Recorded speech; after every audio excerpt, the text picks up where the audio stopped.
Ciao da il MUFA, il Museo delle Farfalle e delle Falene. Oggi vi parlo di un'altra strategia difensiva che molte specie di farfalle e falene hanno sviluppato per difendersi dai predatori. È un tipo di mimetismo. Sono gli occhi finti. Molte specie esibiscono delle macchie, chiamate anche macchie ocellari, che riproducono proprio un occhio di un grande animale, di un vertebrato. Vi faccio vedere uno degli esempi più rappresentativi, la famosa farfalla civetta, una specie molto comune nelle nostre serre, e qui vi ho portato una specie dell'Ecuador che penso sia quella che ha gli occhi più grandi di tutti. La farfalla civetta esibisce questi grandi occhi finti quando è appoggiata su un tronco ad ali chiuse. Infatti qui ve l'ho montata al contrario per farvi vedere appunto la pagina inferiore delle ali. Nella parte dorsale il colore è totalmente diverso, come succede quasi sempre nelle farfalle diurne. La macchia ocellare della farfalla civetta, se noi la osserviamo da vicino, presenta dei particolari veramente notevoli per somigliare il più possibile a un vero occhio.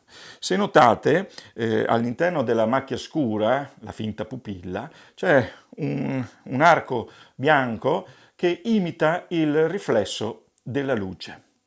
Questo perché se una farfalla imita un occhio di un vertebrato, deve anche sembrare un occhio lucido, perché gli occhi devono necessariamente essere lucidi per poter funzionare, perché sono costituiti da una lente. Tuttavia, la superficie delle ali delle farfalle non può essere lucida perché è costituita da un insieme di piccole scaglie, che appunto la polverina, che rendono l'ala opaca. Quindi per sembrare lucido, questo finto occhio ci propone appunto questo finto riflesso che è anche diretto verso l'alto quando l'animale sta appoggiato sui tronchi, proprio verso il cielo, in modo che sia ancora più credibile. Come funziona questa strategia? Una farfalla civetta fa vedere un occhio di un animale molto più grande di quanto lei sia per spaventare i suoi potenziali predatori, che sono animali insettivori, per lo più uccelli insettivori. Quindi può voler somigliare a una scimmia o comunque un mammifero che nessun uccello insettivoro vorrebbe mai affrontare.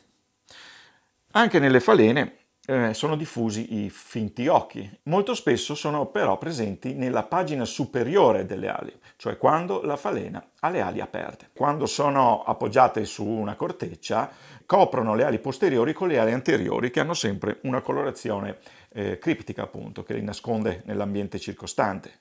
Ma se vengono spaventate, si sentono minacciate, alzano immediatamente le ali anteriori per esibire istantaneamente questi due grandi occhi e quindi spaventare e cogliere alla sprovvista un potenziale predatore. Ma gli occhi possono anche avere un'altra funzione, non quella di spaventare, ma quella di fuorviare. E qui vi ho portato un bellissimo esempio. Questa è la famosa farfalla blu morfo. Voi direte, non è per nulla blu e non è la morfo che io ricordo. In realtà anche qui è montata al contrario, per farvi vedere la pagina inferiore delle ali, cioè quello che l'animale esibisce quando ha le ali chiuse. Quando ha le ali aperte, la morfo ha un bellissimo colore blu vistoso, che ha anche un significato sessuale, di riconoscimento. Ne parleremo un'altra volta.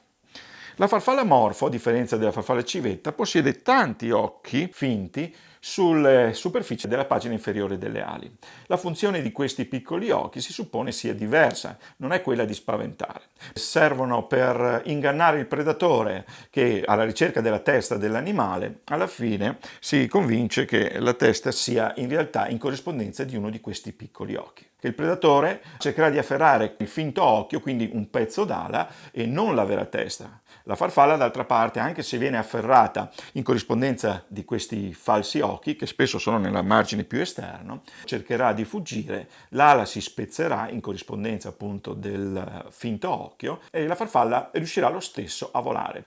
Capiamo che il fatto che le farfalle abbiano le ali molto delicate e che si strappano facilmente in realtà sia una strategia per sopravvivere, un po' come la coda della lucertola. Non è che se afferriamo una lucertola per la coda e la coda ci rimane in mano, questo sia un problema per la lucertola. In realtà è la sua strategia per sopravvivere appunto all'attacco dei predatori.